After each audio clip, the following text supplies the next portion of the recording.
गुरु ब्रह्मा गुरु विष्णु गुरुर्देव महेश्वरा गुरु साक्षात् परम ब्रह्म तस्मै श्री गुरुवे नमः। ओम नमो ब्रह्म दिव्यो ब्रह्म विद्या संप्रदाय कृतभ्यो वंश ऋषिभ्यो महद्भ्यो नमो गुरुभ्यः। सर्वपल्लवरहितापज्ञानघनः अपगद्धो ब्रह्मेवामस्मि। ओम नारायणं पद्मं शिष्यं शक्तिं च तत्पुत्रं पराशरं च व्यासं सुखं गौड़पदं महान्तं गोविन्दमथा शिष्यं श्रीशंकराचार्यमथास्पत्पादं च हस्तामलकं च शिष्यं तं तोटकं वर्तिकानन अस्मद्गुरु सन्ततो मानतो अस्मि। श्रुतिस्मृतिपुराणानाम् आलयं करुणालयं नमामि भगवत्पादं शङ्करं लोकशङ्करं। शङ्करं शङ्कराचार्यं केशवं बादरायणं सूत्रभाष्यकृतो वन्दे भगवन्तो पुनः पुनः। ईश्वरो गुरुरात्मेति मूर्तिभेदविभागिने व्योमवप्ताय देहाय दक्षिणामूर्तये नमः। ओम श्री गुरुभ्यो नमः। ओम श्री परमात्मने नमः। हम लोग गीता के आज से 13वें अध्याय का अध्ययन शुरू कर रहे हैं। नारायण, जब हम देहात्म भाव में जीते हैं तो अस्थूल जगत हमें सत्य प्रतीत होता है। तो जब तक हम जगत को सत्य मानते हैं और अपने को देह मानते हैं तो हमें विधि निषेध का पालन करना ही होता है। जैसे हम गाड़ी चलाते हैं तो हमारे यहाँ सड़क परिवहन का नियम है कि जो हम पर लागू होता है। सड़क परिवहन का नियम हमारे पर लागू होगा यदि हम गाड़ी चलाते हैं तो। उसी प्रकार से जब हम दुनिया को सत्य मानेंगे, अपने देह को सत्य मानेंगे, तो वो सभी नियम हम पर लागू होंगे जो धर्म शास्त्रों ने हमको बताए हैं। जीवन में 4 पुरुषार्थ हमारे शास्त्र बतलाते हैं। क्या क्या? तो धर्म, अर्थ, काम और मोक्ष। तो ये 4 पुरुषार्थ हमें करने हैं, उनका पालन करना है। जब हम अर्थ माने, व्यक्ति पैसे कमाने में लग जाता है तो उसके ऊपर नियम आवश्यक होते हैं, नहीं तो वह क्या से क्या कर सकता है पैसे के लिए, आप और हम सब जानते हैं। उसी प्रकार से काम पर भी नियंत्रण आवश्यक है। अनियंत्रित अर्थ व काम समाज का नाश करने का मुख्य कारण है। यदि अनियंत्रित धन आएगा, अनियंत्रित काम रहेगा तो ये समाज को पतित करेगा। तो हमें सड़क पर गाड़ी चलाने के लिए लाइसेंस की ज़रूरत है। इसका मतलब है हम सड़क पर कैसे चलना है उसका पहले से हमने ट्रेनिंग ले रखी है। तो जब भी हम सड़क पर चलेंगे तो सड़क पर चलने का हमें नियम का पालन करना पड़ेगा। यदि हम नियम पालन नहीं करेंगे तो जुर्माना भरना पड़ेगा।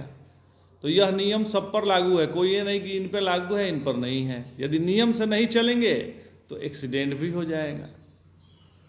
इसी प्रकार से जब हम अपने जीवन में अर्थ और काम इन पर नियंत्रण नहीं लाएंगे तो मनुष्य व्यभिचारी हो जाएगा और उसकी पैसा कमाने की भूख कभी खत्म तो होगी नहीं।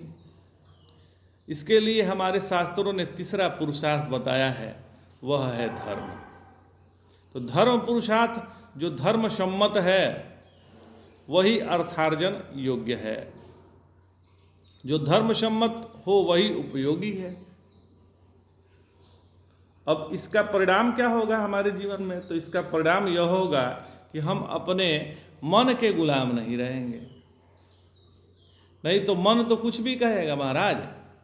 इसलिए जो यह पहला भाग है धर्म का, वह कर्म प्रधान होता है और धर्म हमेशा कर्म प्रधान है। अमुक करो, अमुक मत करो। हमारे लिए भगवान ने श्रीमद् भगवद गीता में पहले 6 अध्यायों में धर्म का ही निरूपण किया है। कर्मणेवाधिकारस्ते मा फलेषु कदाचन माँ कर्मफले हेतुर्मा ते संगोस्त कर्मणि। कर्म में हमारा अधिकार है और कर्म के साथ अपने को जोड़कर कर्तृत्वाभिमान को जागृत मत होने दीजिए। जैसे हम कहीं नौकरी करते हैं, वहाँ समय से जाते हैं, तो कोई हम दूसरे पर एहसान थोड़े करते हैं। यह तो हमारी नौकरी है, वह हमें करना ही है। तो हम कोई एहसान नहीं कर रहे हैं, यह हमारी ज़रूरत है। हम भले ही चाहें कि हम कुछ करें नहीं, पर जो जन्म का सिद्धांत बन गया है, उसके अनुसार हम कुछ ना कुछ तो करते ही रहते हैं। जो स्वयं पर नियंत्रण के लिए तैयार है और जो इच्छुक है, ऐसा ही जिज्ञासु आगे बढ़ सकता है और वही भगवत गीता का अध्ययन कर सकता है। तो पहला हो गया धर्म। धर्म में जगत को सत्य मानकर व्यवहार किया जाता है। और दूसरी बात हो गई, हम अपने को देह मानकर बैठे हैं महाराज। तो अपने देह पर नियंत्रण कैसे लाना है और अपने व्यवहार पर भी नियंत्रण कैसे लाना है, तो ये सीखना पड़ेगा। मनुष्य और पशुओं में 4 बातें सामान्य है। क्या क्या? तो आहार, निद्रा, भय, मैथुनम च। ये 4 बातों को हम नियंत्रण से अपने जीवन में नहीं लाएंगे तो आहार हम कुछ भी आलतू फालतू खाएंगे तो हमारा पाचन क्रिया गड़बड़ हो जाएगा और नाना प्रकार के व्याधियों का होने का खतरा बढ़ जाएगा। निद्रा पे यदि नियंत्रण नहीं होगा, सोने पे नियंत्रण नहीं होगा, तो कब जगना है और कब सोना है, यदि ये नियंत्रण नहीं होगा तो हम निशाचर हो जाएंगे। देर रात तक जगेंगे तो निशाचर, सुबह देर तक सोएंगे तो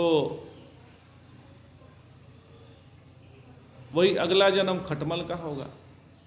जो सूर्योदय के बाद सोता रहता है, उसका अगला जन्म क्या होता है? खटमल का होता है।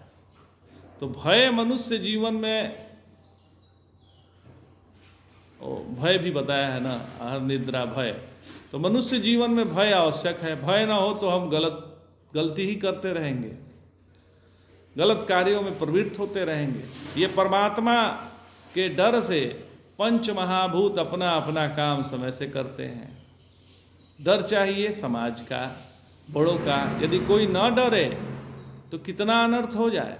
भगवत गीता कहती है कि शरीर की तपस्या है बड़ों का आदर करना। डर के मारे हम अपने आप को गलत मार्ग से बचाते हैं। फिर मैथुन आता है। तो मनुष्य के जीवन में भोग पर नियंत्रण रखना आवश्यक है। तो शरीर को लेकर आत्मसंयम और जगत को लेकर धर्मशास्त्र, यह दोनों जब इकट्ठा हो जाएंगे तो हम अगली कक्षा में जाने के अधिकारी हो जाएंगे। तो अगली कक्षा है क्या? उपासना। उपासना और भक्ति में फर्क है। उपासना बाहर होती है और भक्ति अंदर होती है। उपासना का प्राकट्य हृदय में भक्ति के रूप में होता है। मैं भक्ति करता हूँ, यह सत्य नहीं है। भक्ति होती है, कोई भक्ति करता नहीं है, भक्ति है। यह उपासना करने के लिए दृष्टि चाहिए और यह बात भगवान ने 7वें अध्याय से 12वें अध्याय तक बतलाई है। वो पहले अष्टधा प्रकृति के बारे में बतलाए कि यह मेरी अपरा प्रकृति है और जो परा प्रकृति है वह जीव भूताम, वह एक ही है। तो भगवान कहते हैं कि इस सब का नियंत्रण करने वाला मैं ही हूँ। तो जीव क्या है, तो जगत क्या है और ईश्वर क्या है? जगत, जीव, ईश्वर।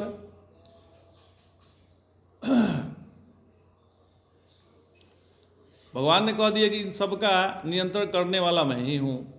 आगे भगवान कहते हैं कि मैं ही उपाधियों का कारण हूँ, मैं ही उपाधियों का कारण हूँ।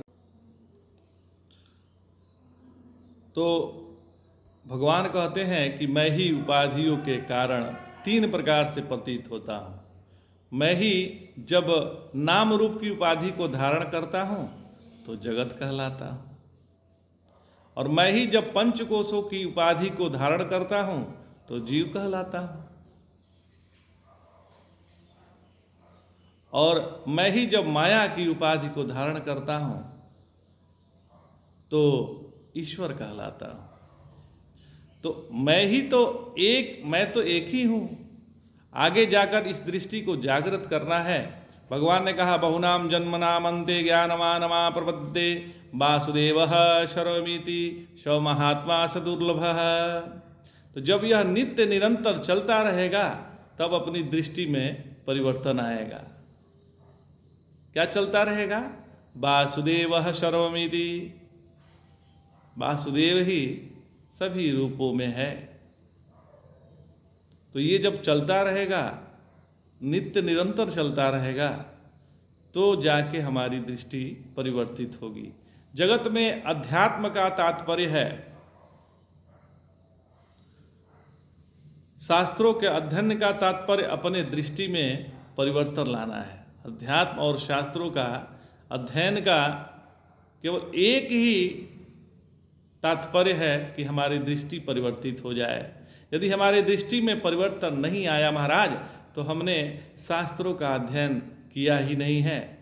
हम केवल दिल बहलाने के लिए शास्त्रों का अध्ययन किए हैं, हम समझ नहीं पाए हैं।